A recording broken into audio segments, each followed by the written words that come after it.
Assalamualaikum warahmatullahi wabarakatuh. Perkenalkan, kami dari kelompok 2 ingin mempresentasikan hasil kerja kami yang berjudul Konsep Pembelajaran dalam Ranah Psikologi. Kelompok kami terdiri dari 4 orang, yaitu Mas Febi Saputro dengan NIM 20144800005, M. Didi Firmansyah 20144800006, dan saya sendiri, Ulita Nandazila Irawan 20144800009, dan yang terakhir Mbak Yola Popi Islami dengan nomor NIM 20144800026. Langsung saja masuk ke dalam materi. Untuk pembacaan yang pertama, Mas Febi, silahkan. Baik, terima kasih, Mbak. Yang pertama, psikologi pendidikan. Psikologi berasal dari perkataan Yunani psyche yang artinya jiwa dan logos yang artinya ilmu pengetahuan.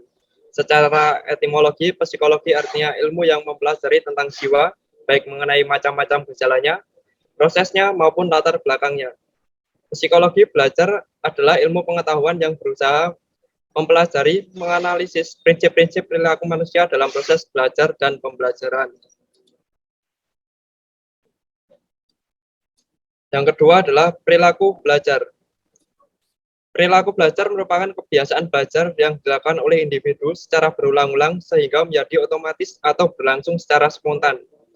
Perilaku belajar yang baik akan berpengaruh pada hasil belajar yang baik pula.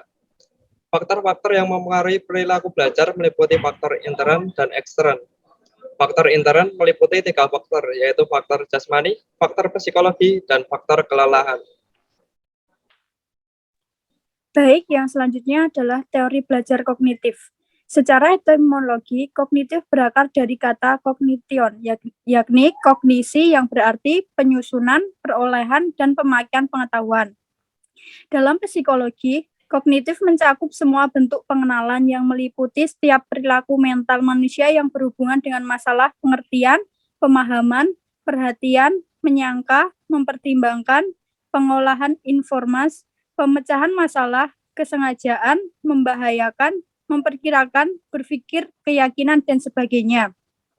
Dalam istilah pendidikan, kognitif didefinisikan sebagai satu teori di antara teori-teori belajar yang memahami bahwa belajar merupakan pengorganisasian aspek-aspek kognitif dan persepsi untuk memperoleh pemahaman.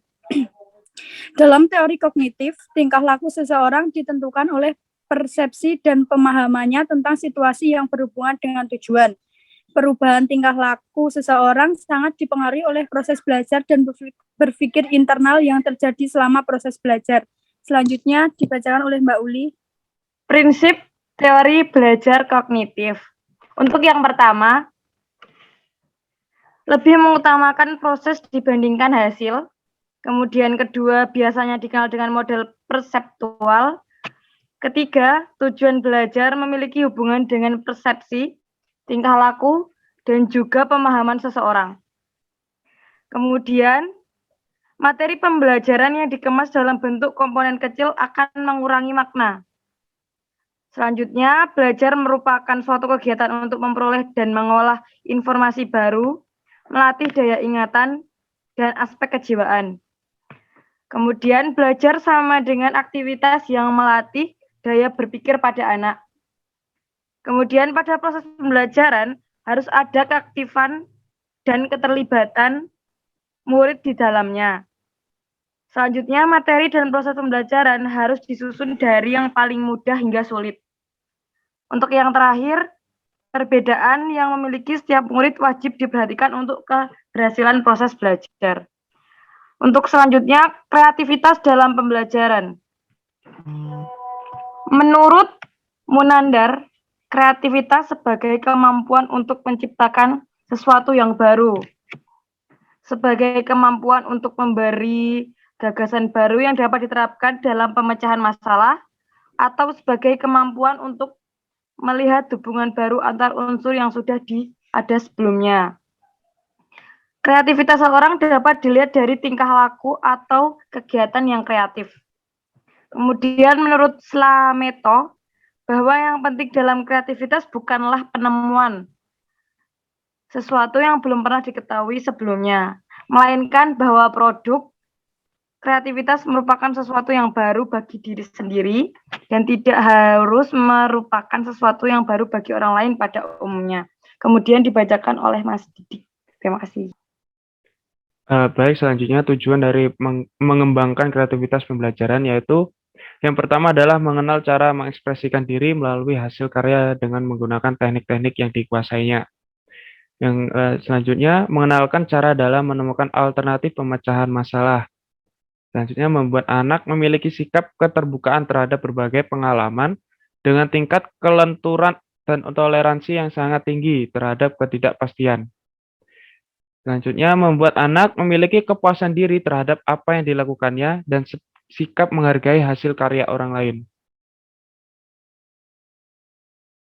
Kita masuk ke dalam motivasi dalam pembelajaran. Motivasi itu sangat berkaitan dengan stimulus yang membuat siswa menjadi terpacu, terdorong untuk melakukan sesuatu. Bentuk motivasi yang bisa diberikan agar siswa semangat dalam mengikuti pembelajaran.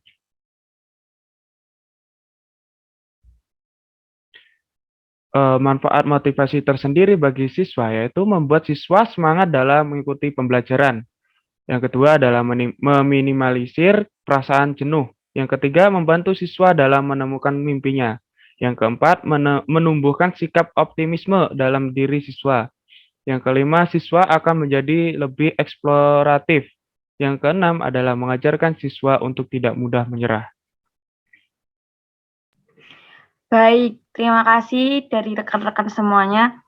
Itu tadi materi yang kami paparkan. Mungkin jika ada pertanyaan akan ditanyakan di via grup. Untuk kurang lebihnya mohon maaf. Wassalamualaikum warahmatullahi wabarakatuh.